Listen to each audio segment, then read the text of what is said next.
Good morning, students. This is your biology tutor Akansha Nagvanshi, and today we are going to study about the second plant hormone, which is known as gibberellin. In the first lecture, I explained about the auxin part, and now we are going to study about the gibberellin. ठीक है, तो सबसे पहले हम लोग define कर लेते हैं और ये समझते हैं कि actually what is gibberellin. These are plant growth hormone. ठीक है, and it increases the longitudinal growth of stem when apply to the intact plant. ठीक है, तो ये क्या कर रहा है, ग्रोथ को प्रमोट करेगा. और ये किस तरह के ग्रोथ को प्रमोट कर रहा है, लॉन्गिट्यूडनल ग्रोथ को प्रमोट करेगा. ठीक है, और ये उन्हीं प्लांट्स में प्रमोट करेगा ग्रोथ जो कि आपके क्या है, नेचुरल कंडीशंस में ग्रो कर रहा है. मतलब सॉइल से कनेक्टेड है and everything is growing in the natural environment. ये आइसोलेटेड प्लांट पार्ट्स को ग्रोथ नहीं प्रोवाइड करेंगे. आइसोलेटेड प्लांट पार्ट्स मतलब कि जैसे हम लोग क्या करते हैं वेजिटेटिव प्रोपोगेशन के केस में, we take the stem of the rose plant and हम लोग प्लांट लगा देते हैं एंड वो ग्रो कर जाता है. पर उस केस में जिब्रेलिन हेल्प नहीं करेगा. ठीक है, और ये इलोंगेशन तभी शो करता है जब उन प्लांट्स में, ठीक है, जब उस स्पेसिफिक प्लांट्स में आपके मेरिस्टेमेटिक सेल्स मिलेंगे. अब what do you mean by meristematic cells? हमें पता है कि मेरिस्टेमेटिक सेल्स क्या है, they are constantly dividing cells. और ये क्या करता है, प्लांट के स्ट्रक्चर में काफ़ी मेजर कॉम्पोनेंट की तरह रहता है. और ये बहुत ज़्यादा डिवीजन करेगा तो प्लांट के मेजर जो सेल्स होते हैं या टिश्यूज़ का फॉर्मेशन मेरिस्टेमेटिक सेल्स ही करता है. ठीक है, एंड अभी तक आपके 100 से ज़्यादा जिब्रेलिन डिस्कवर किए जा चुके हैं from different type of fungi और हायर प्लांट्स, जैसे GA1, GA2, GA3. अब GA3 जो ऐसा हार्मोन है, it was the first gibberellin to be discovered. So you will remember this name which is known as gibberellic acid, and इस पर सबसे ज़्यादा स्टडी की गई है.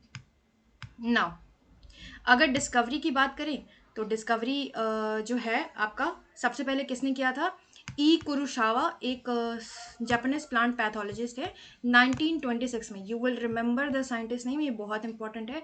और इन्होंने इसकी डिस्कवरी किसमें की थी, राइस के फील्ड में की थी.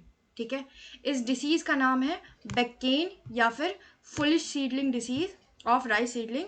एंड ये जो डिसीज़ है ये कॉज किसने किया था, by a fungal pathogen known as Gibberella फ्यूजिकरोई.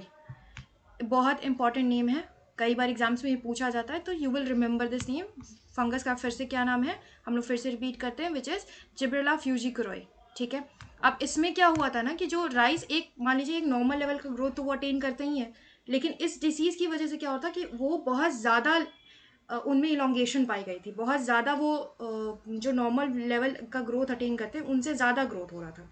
तो ऐसे प्लांट्स में ये देखा गया था कि ये इस वजह से क्या हो रहा था कि ऐसे प्लांट्स क्या है, लंबाई तो खींच ले रहे थे, ठीक है, लंबाई खींच लिए, लेकिन बाद में दे वेयर डाइंग ऑफ, मतलब वो मर जा रहे थे. वो प्लांट्स का जो है it was not yielding anything. तो वो कॉमर्स पर्पज से भी वो काफ़ी नुकसान किया. और जब इस फंगस को क्या किया गया, जिब्रेला फ्यूजिकोराई के फंगस को जब इसका कल्चर किया गया और इसे फिर हेल्दी प्लांट्स में इंट्रोड्यूस किया गया, तो उनमें भी इसी तरह के आपके सिम्टम्स दिखने लगे. तो इसकी वजह से और भी डिस्कवरीज होती गई, जैसे कि दो साइंटिस्ट के और नाम मैं बता दे रही हूँ. दे आर नॉट, मतलब वो एग्जाम्स में इस लेवल पे उतने इंपॉर्टेंट नहीं है. दो साइंटिस्ट के नाम है यबूता इन 1935 एंड यबूता इन समोकी इन 1938. ये ऐसे साइंटिस्ट थे जिन्होंने क्या किया गया, ये पाया कि ये जो फंगस है आपका फंगल पैथोजन जिब्रेला फ्यूजिकोराई, ये एक ऐसा सब्सटेंस सिक्रीट करता है जिसकी वजह से इनमें इलोंगेशन देखी जा रही है. मतलब जो फुलिश शीडलिंग डिजीज है ये आपका किस वजह से हो रहा है, due to the secretion caused by Gibberella fujikuroi. And उन्होंने क्या किया गया, इस केमिकल का सक्सेसफुल आइसोलेशन किया.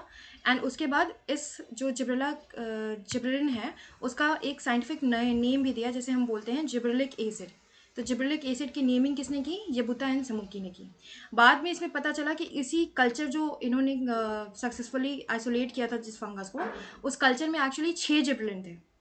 नेमिंग मैं बता दे रही हूँ, GA1, GA2, GA3, GA4, GA7 and GA9.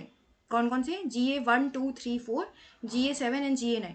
बस एक दिमाग में रहना चाहिए कि अगर मान लीजिए कभी क्वेश्चन में आ जाता तो वो याद रहे, वरना फिर it is not that important. ठीक है, मेन चीज़ जो इसमें इस पूरे स्लाइड में इंपॉर्टेंट है कि साइंटिस्ट का नाम आपको याद रहना चाहिए, बकेन फुलिश सीडलिंग डिसीज है ये नाम याद रखना चाहिए, और फंजाई का नाम याद रहना चाहिए. ठीक है भाई, चलो इतना हम लोग समझ लिए.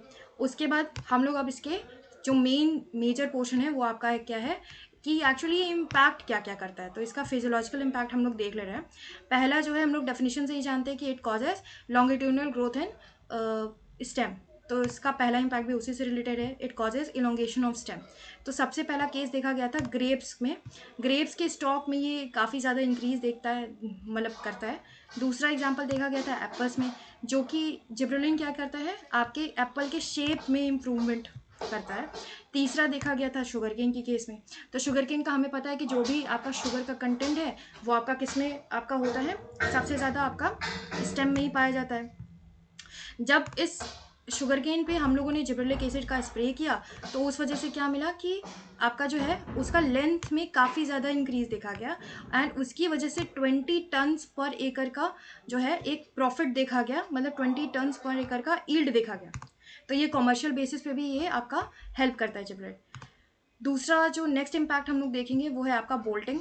अभी बोल्टिंग क्या है, तो मेजर जो मान लीजिए एक होता है नोड जहाँ से मेन ब्रांचेस निकलते हैं, और दो नोड्स के बीच में पाया जाता है आपका जो पार्ट ऑफ द स्टेम है उसे हम कहेंगे इंटरनोड। तो इंटरनोड के इलोंगेशन को ही हम लोग क्या बोलते हैं, बोल्टिंग। और ये फिनोमिनन आपका फ्लावरिंग के पहले होता है। तो जिब्रेलिन क्या करता है, they show bolting in certain plant such as beet root, cabbage and plant with rosette habit. तो अब ये रोजेट हैबिट क्या है, चलिए एक डायग्राम के थ्रू देख लेते हैं। देखिए रोजेट हैबिट में क्या दिखाई दे रहा है कि बहुत सारे लीव्स जो हैं एक पॉइंट पे बहुत ज़्यादा ग्रोथ शो कर रहा है, ठीक है। लेकिन जब इनमें जिब्रेलिन का किया गया तो उसमें क्या किया गया, ये जो स्टेम है आपका, स्टेम क्या है उसमें एक ग्रोथ देखी गई। तो रोजेट हैबिट का यही प्लांट्स, रोजेट हैबिट वही प्लांट्स होते हैं जिनमें कि एक ही पॉइंट पे बहुत सारे लीव्स क्या हैं, ग्रोथ दिखाई दे रहे हैं, एक ही पॉइंट पे बहुत सारे लीव्स दिख रहे हैं। लेकिन जब उनमें आपका जिब्रेलिन का स्प्रे किया गया तो उसमें क्या हुआ, इंटरनोड का इलोंगेशन देखा गया। तो उस वजह से जो लीव्स हैं प्रॉपर ढंग से आपका ग्रोथ भी शो करते हैं, और अलग अलग ढंग से आपका और लंबाई, पेड़ की जो लंबाई है वो भी बढ़ जाती है, ठीक है। अब नेक्स्ट इम्पैक्ट जो हम लोग समझेंगे वो है आपका अर्ली सीड प्रोडक्शन। तो जुवेनाइल हमें पता है क्या होता है, जुवेनाइल कॉनिफर्स को जब हमने जिब्रेलिन एसिड के साथ आपका उस पर स्प्रे किया तो ये पता चला कि वो जो जुवेनाइल कॉनिफर्स हैं उनकी मेच्योरिटी उन्होंने पहले हासिल कर ली और उसकी वजह से सीड का प्रोडक्शन हो गया।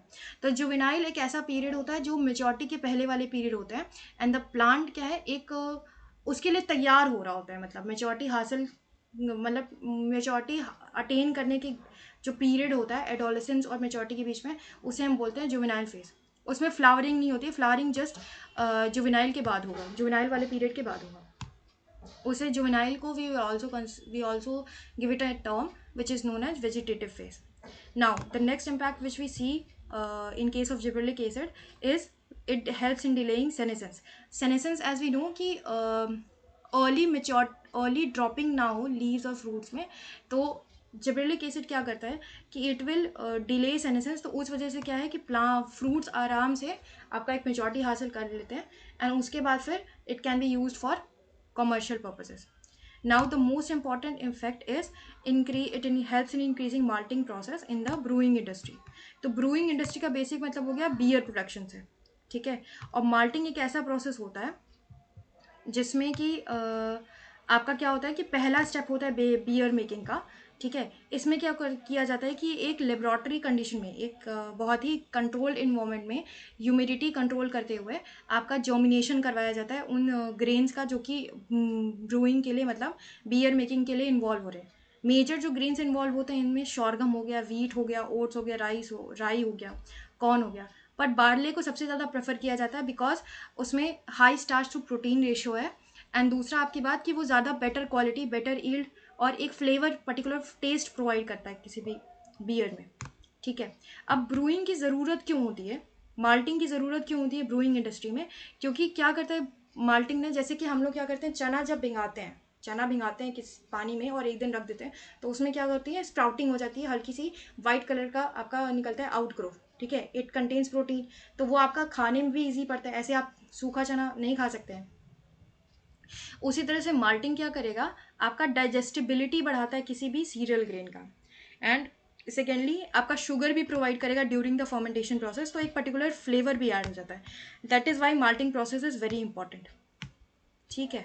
तो हमने इसके इम्पैक्ट पढ़ लिए, सारी चीज़ें पढ़ ली। तो इसका एक ओवरऑल हम लोग पढ़ लेते हैं कि सेल एनलार्जमेंट और सेनेसेंस को है डिक्रीज करने में हेल्प करता है।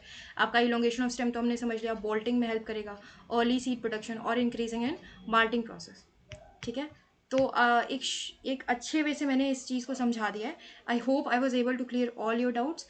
अगर कोई फिर भी कोई डाउट बचता है तो आप प्लीज़ कमेंट बॉक्स में लीव कर दीजिएगा।